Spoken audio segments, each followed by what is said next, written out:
I remember that day as if it happened just yesterday. The sun was casting a warm, golden glow over our backyard. The air was crisp with the scent of grilled steak, and laughter echoed through the space. Sundays were always our thing, a small, intimate gathering where I, my wife Sarah, and my brother Matt would come together, unwinding from the week, basking in the comfort of family. Sarah was wearing her favorite summer dress, the one that hugged her curves just right. Her dark hair shimmered under the sunlight, cascading down her shoulders as she tossed it back in laughter. She always had this effortless way of captivating a room, making even the simplest moments feel like a scene from a movie. And I adored her for it.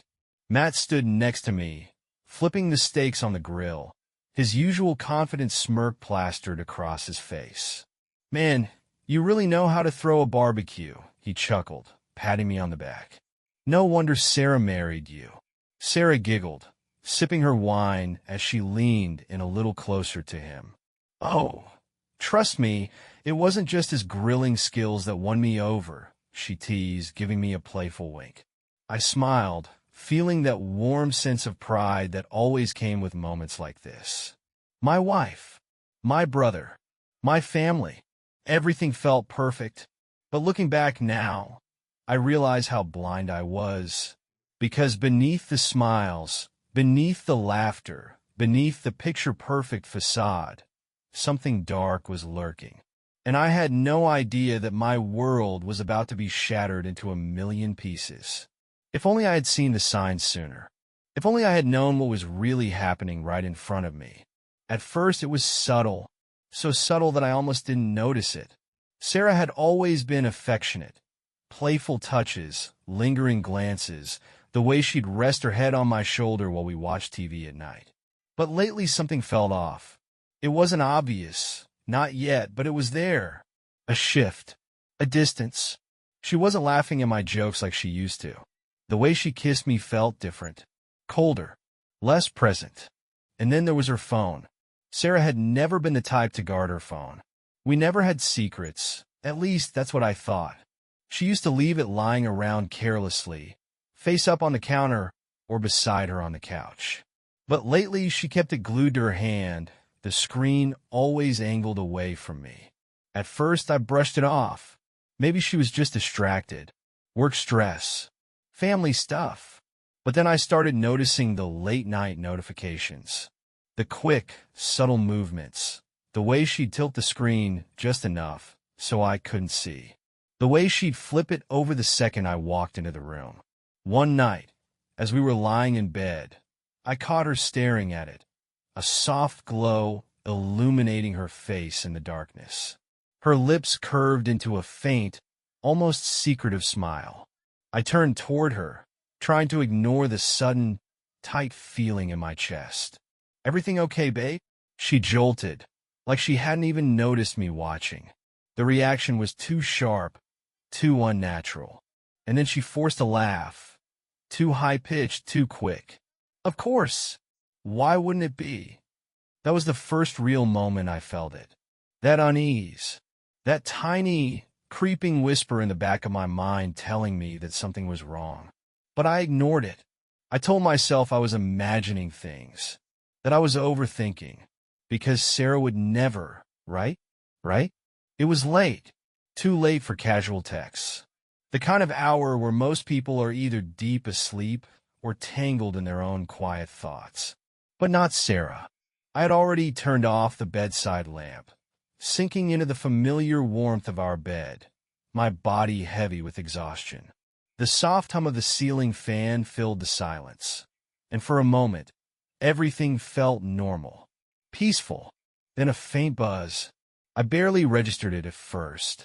A vibration against the nightstand. Short, sharp, then another, and another. I shifted slightly, just enough to glance over at Sarah. She was lying on her side, facing away from me, the soft glow of her phone screen illuminating the curve of her cheek. And then I saw it, that smile. It wasn't the kind of smile you give when you read something funny. It wasn't the polite kind, or even the distracted kind. No, this was different. Intimate. Private. The kind of smile someone gives when they feel something. When they're thinking of someone. My stomach clenched. Something about it sent a chill down my spine, but I didn't want to overreact.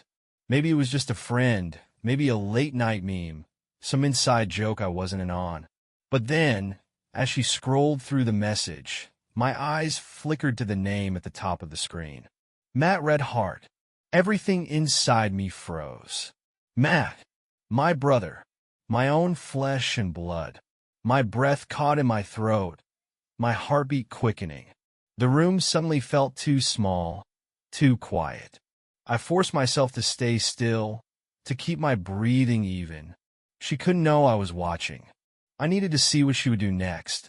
Her fingers danced over the screen, quick and deliberate, before she tucked the phone under the pillow. As if she didn't want me to see. As if she were hiding something. The air between us felt heavier now, thick with something unspoken. I swallowed hard, my mind racing. Was it just my imagination? A coincidence? A misunderstanding? Or was this the first real sign that my world was about to come crashing down? Doubt is a strange thing. It starts small, like a whisper in the back of your mind, a shadow flickering just beyond your line of sight. You try to ignore it, convince yourself that you're overthinking, that everything is fine. But then it grows. By the next morning, the weight of that late-night text hadn't left my chest. It sat there like a heavy stone, pressing down on me with every breath. I couldn't shake the image of Sarah's secretive smile, the way she tucked her phone away so quickly. And worst of all, the name on that screen. Matt. I watched her carefully as she moved around the kitchen, humming softly while she poured herself a cup of coffee. She was acting normal, too normal. That's when I decided to test her. I leaned against the counter, keeping my voice light, casual. By the way, have you seen Matt today? It was a simple question, a harmless one, but her reaction wasn't.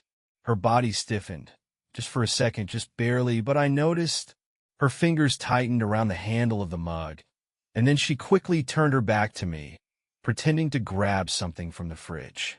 No, she said, her tone clipped, forced. Why? Too fast. Too defensive. I shrugged, keeping my face neutral, just wondering. I haven't talked to him in a couple of days. She hesitated, just for a fraction of a second. Then she forced a casual laugh. Oh well, maybe he's busy. Her voice was light, dismissive. Too dismissive. Something was off. That was the moment I knew. It wasn't just paranoia anymore. It wasn't some irrational fear or a misunderstanding. My gut was screaming at me, every instinct in my body telling me that something wasn't right.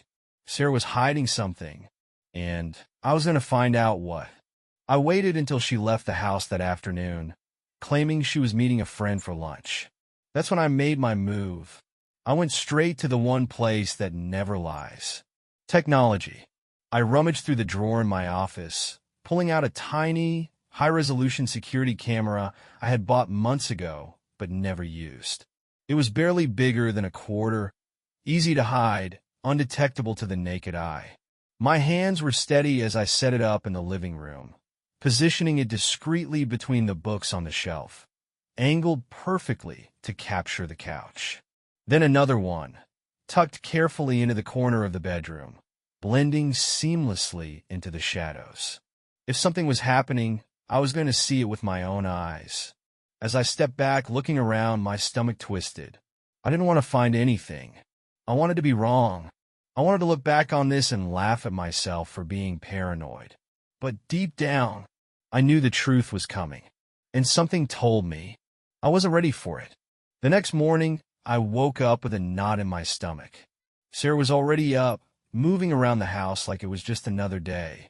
She kissed me on the cheek before heading out, her voice light, almost too sweet. I'll be back later, babe. I forced a smile. Yeah, see you later. But the second that front door shut behind her, my mask fell. I couldn't keep pretending. My hands were clammy as I walked toward my office, my heart pounding with an uneasy rhythm. I sat down, reached for my laptop, and pulled up the security footage. Click. The screen flickered to life. The timestamp read 3:17 p.m. yesterday while I had been out running errands. Sarah was home, and she wasn't alone. I saw the front door open. Matt walked in. My brother. I swallowed hard, forcing myself to watch, even as every fiber of my being screamed at me to look away. Sarah appeared on screen. She walked toward him, her body language too familiar, too comfortable. And then she smiled, the same secretive, knowing smile I had seen on her face the night before. The same smile she used to give me. I watched as they sat down on the couch, too close. Their knees touched. She reached for his hand. My pulse thundered in my ears. No, y whispered. She leaned in. He didn't pull away. Their hands intertwined. Her fingers traced slow, delicate circles over his skin, the way she used to do to me when we were young and in love. And then she kissed him. It wasn't hesitant. It wasn't a mistake. It was deliberate, hungry. My entire body went numb. I blinked, hoping, praying that I was seeing it wrong, that maybe it was a trick of the light, a bad dream, a glitch in the footage. But the camera didn't lie. They kissed again, and again. I clenched my jaw so tightly my teeth ached. My vision blurred, but I refused to look away. The betrayal unfolded in front of me like a slow-motion nightmare. My wife, my brother, in my home, on my couch. This wasn't a mistake. This wasn't a moment of weakness. This was a choice. I exhaled shakily, feeling something inside me crack. Something deep. Something irreversible. I had always thought that if this moment ever came, if I ever found out Sarah had betrayed me, I'd scream, I'd break something, I'd lose control. But in reality, I sat there, silent, staring at the screen, letting the truth burn itself into my brain, leaving nothing but ashes in its wake. I could have lost it right then and there. I could have stormed into the room, screaming, throwing accusations, demanding answers. But that would have been too easy, too predictable. They thought they were smart, thought they could betray me under my own roof, in my own home, and I'd never find out. So instead of rage, I smiled. If they wanted to play games, I'd play too. But I'd be the one setting the rules. The setup, a perfect family dinner. The idea came to me in a moment of eerie clarity. A trap, one they'd never see coming. That same afternoon, I sent a group message to Sarah, Matt, and my parents. Me. Hey everyone, I feel like we haven't had a proper family dinner in a while. Let's do it at our place tomorrow night. I'll cook. My treat. Sarah responded almost instantly. Sarah, babe, that's so sweet. Can't wait, red heart. I stared at the heart emoji next to her name, my stomach churning. A minute later, Matt replied, Matt, sounds great, bro. Been too long. I clenched my jaw. Liar. I could picture his stupid, confident grin, thinking everything was normal. I turned off my phone and exhaled slowly. Tomorrow, they would walk into my house, sit at my table, smile in my face. And they would have no idea that I knew everything. The calm before the storm. The next day, I made everything perfect. I spent hours cooking steaks, garlic mashed potatoes, grilled vegetables. I opened a bottle of wine, set the table with our best dishes. Candles flickered softly, casting warm shadows across the room. To anyone else, it would look like a beautiful, normal dinner, a celebration of family. But beneath the surface, it was something much, much darker. A stage, and they were about to walk right into it. The arrival. The actors take their places. Sarah was the first to arrive, looking radiant as ever in a sleek red dress. She wrapped her arms around me, pressing a kiss to my cheek. I didn't flinch. I didn't pull away. I just smiled. You went all out, she said, beaming as she looked at the table. This looks amazing. I nodded. Only the best for my family. Her smile faltered for half a second. Maybe something in my voice felt off, but she quickly shook it off, twirling a strand of hair around her finger. Then the doorbell rang. I opened it to find Matt standing there, a casual smirk on his face. "Damn, bro smells incredible in here." I patted him on the back. "Glad you could make it." He grinned, completely unaware that my grip tightened just a little too much as I let him in. One by one, the others arrived, my parents, Sarah's sister. They all laughed, hugged, clinked glasses of wine. To them, it was just another night. But to me, it was the calm before the storm. The moment of truth. Tension begins to rise. Dinner started smoothly. Too smoothly. Sarah sat next to me, her hand resting lightly on my arm. Matt sat across from us, laughing at some joke my dad had made. The conversation was light, easy, fake. I kept waiting, watching for signs. A glance, a touch, a slip up, and then I saw it. A moment so small, so subtle, that no one else noticed. Sarah's foot sliding under the table, brushing against his, and the way Matt's fingers twitched around his fork. So fast, so instinctive, before he caught himself and forced a laugh. I took a slow sip of wine, letting the realization sink in. Even here, even now, sitting across from me in my own home, they still thought they could get away with it. I smiled, setting down my glass. They had no idea. But in just a few moments, that was about to change. The dinner was in full swing. Laughter, conversation, the clinking of silverware against plates. From the outside, it looked like the perfect family gathering. But I knew better. I sat there, watching them. The way Sarah smiled so effortlessly, the way Matt leaned back in his chair, relaxed, comfortable, arrogant. They had no idea that every bite they took, every sip of wine, was bringing them one step closer to the moment their world would come crashing down. I'll let them enjoy it. Let them feel safe. Let them think they had one. Then I took a deep breath, leaned back in my chair, and spoke. "You know," I said casually, swirling the wine in my glass, "I came across something really interesting today." The room quieted slightly. Sarah glanced at me, her smile unwavering, but there was a flicker of something behind her eyes. "Oh," she said, her voice light, playful. "What is it?" I pulled out my phone and tapped the screen. The TV in the living room blinked on. Every head turned toward it. A video began to play.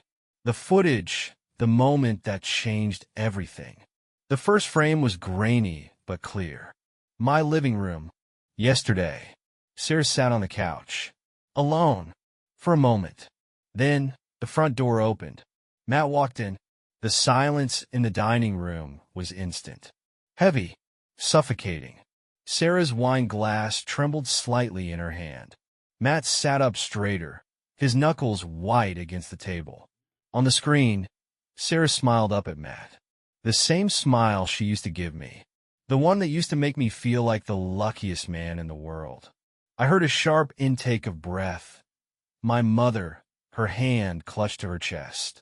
My father's fork clattered against his plate. And then, she touched his hand. In the video, Matt hesitated for a second. Then his fingers wrapped around hers.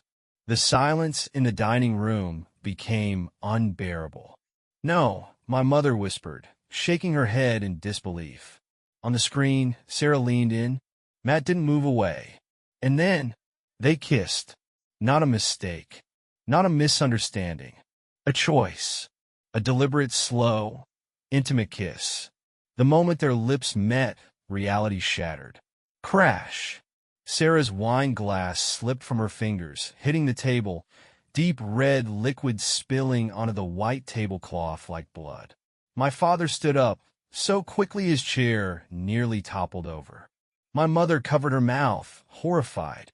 Sarah's face was drained of color, her lips parting as if she wanted to speak, wanted to explain, but there was nothing left to say. Matt, my brother, the man I had trusted more than anyone, sat completely still. his head down, his face pale. He didn't even try to deny it. Because how could he? The proof was right there, playing on the screen for everyone to see. The aftermath. A silence louder than screams. For a long moment, nobody spoke. The only sound was the video, still playing. Sarah laughing, whispering something into Matt's ear. Something intimate. Something I never should have had to hear. I let it play a little longer, letting the weight of their betrayal sink in. Then, slowly, I stood up, walked over to the TV, and turned it off. The silence that followed was louder than any scream, heavier than any accusation. I turned back to the table, my heart pounding, but my voice steady. I just thought, I said, looking directly at Sarah, then at Matt, that we should all be on the same page. You know, since we're family. Nobody moved. Nobody breathed. Sarah's lips trembled, her eyes wide, pleading. But I wasn't interested in her excuses. I had already won, and they both knew it. The silence in the room was thick, suffocating. The kind of silence that only follows complete and utter devastation. Sarah sat frozen, her face drained of color. My mother's hands were still covering her mouth in shock, and my father had his eyes locked on Matt, his own son, like he was seeing him for the first time. Matt finally spoke, his voice hoarse, desperate. It was a mistake, I swear. His words cut through the air, frantic and raw. He turned to me, shaking his head, hands gripping the edge of the table like it was the only thing keeping him upright. It didn't mean anything, man. I don't even know how it happened. I wasn't thinking. It was a moment of weakness, that's all. I tilted my head, watching him scramble, watching the panic rise in his eyes as he realized just how bad this was. I exhaled slowly, and then I smiled. A slow, knowing, almost amused smile, because Matt, my own brother, still thought he could lie his way out of this.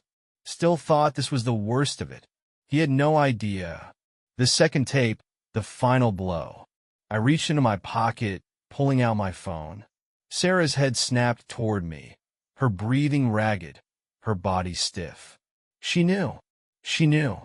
And that was the best part. Oh, Matt, I sighed, shaking my head as I tapped the screen. A mistake? Just a moment of weakness? I turned my phone toward the TV again, the screen flickering to life once more. Sarah inhaled sharply. No, she whispered, her voice barely audible. No, please. Matt's brows furrowed, confused, until he saw the video playing. His face went white. The ultimate betrayal, the hidden truth. This wasn't the same footage from yesterday. This was from 3 nights ago. A different time, a different place. But still, Sarah, still my wife. But this time, it wasn't Matt sitting beside her. It was someone else. The room collectively gasped. The camera angle was different, but the setting was unmistakable. A hotel room. Dim lighting.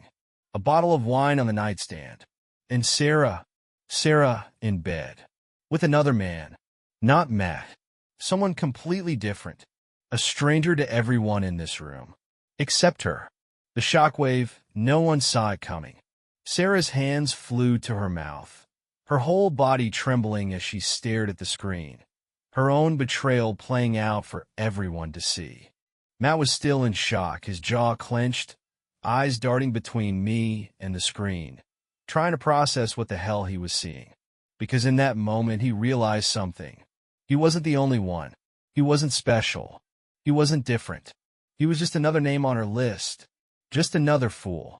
My father slammed his fist against the table, so hard the dishes rattled. What the hell is this, Sarah? Sarah shook her head violently, tears streaming down her face. No, it's not. It's not what it looks like. I let out a short, cold laugh. Oh, please, Sarah, at least give us a little credit. She turned to me then, her eyes desperate, pleading.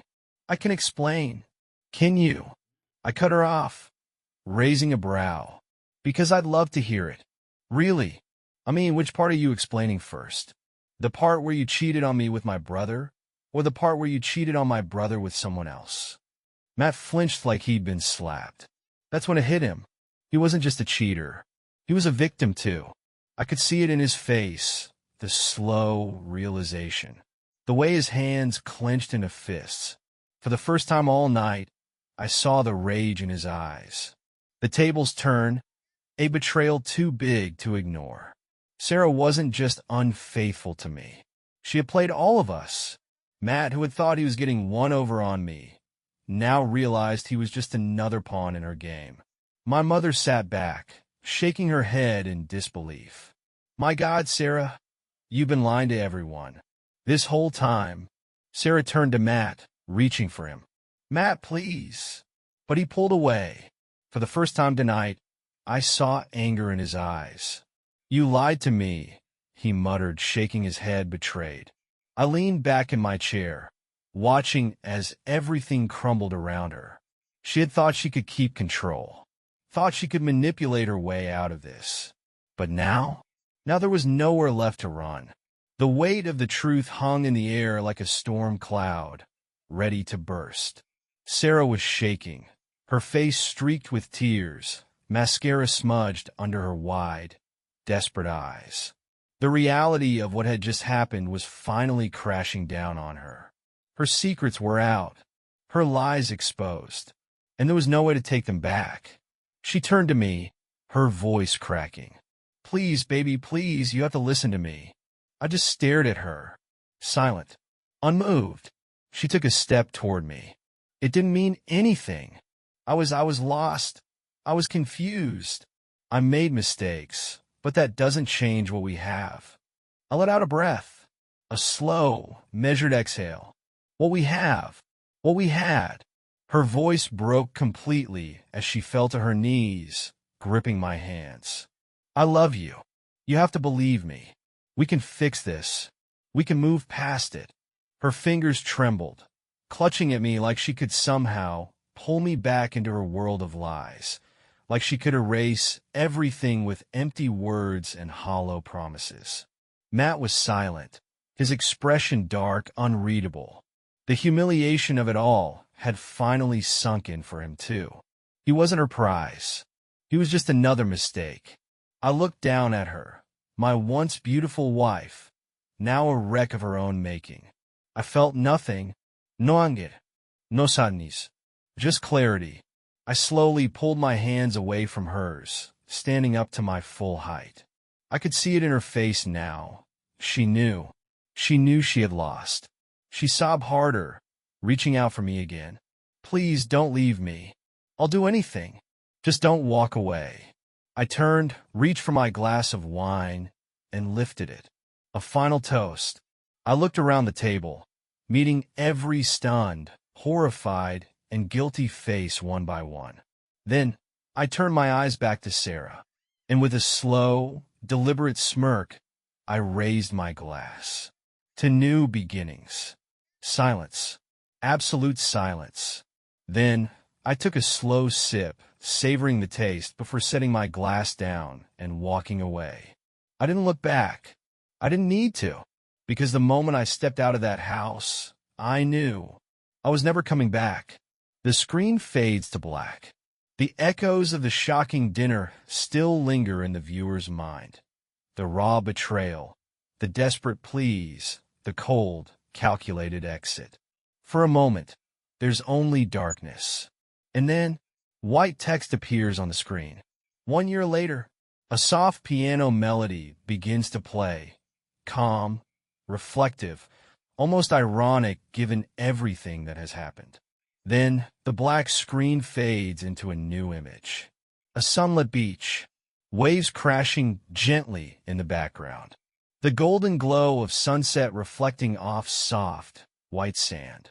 And standing there, in the center of it all, me, dressed in a crisp, tailored suit, a confident, easy smile on my face. A man who had been through hell, but came out stronger. And beside me, a woman. Not Sarah, not even close. She's stunning, effortlessly elegant, dressed in a flowing white dress that catches the ocean breeze. But most importantly, She looks at me the way Sarah used to. Before the lies. Before the betrayal. Before she destroyed everything. She looks at me like I'm the only man in the world. And then, the final twist. Text appears at the bottom of the screen. Guess who's happily married to Matt's ex-girlfriend?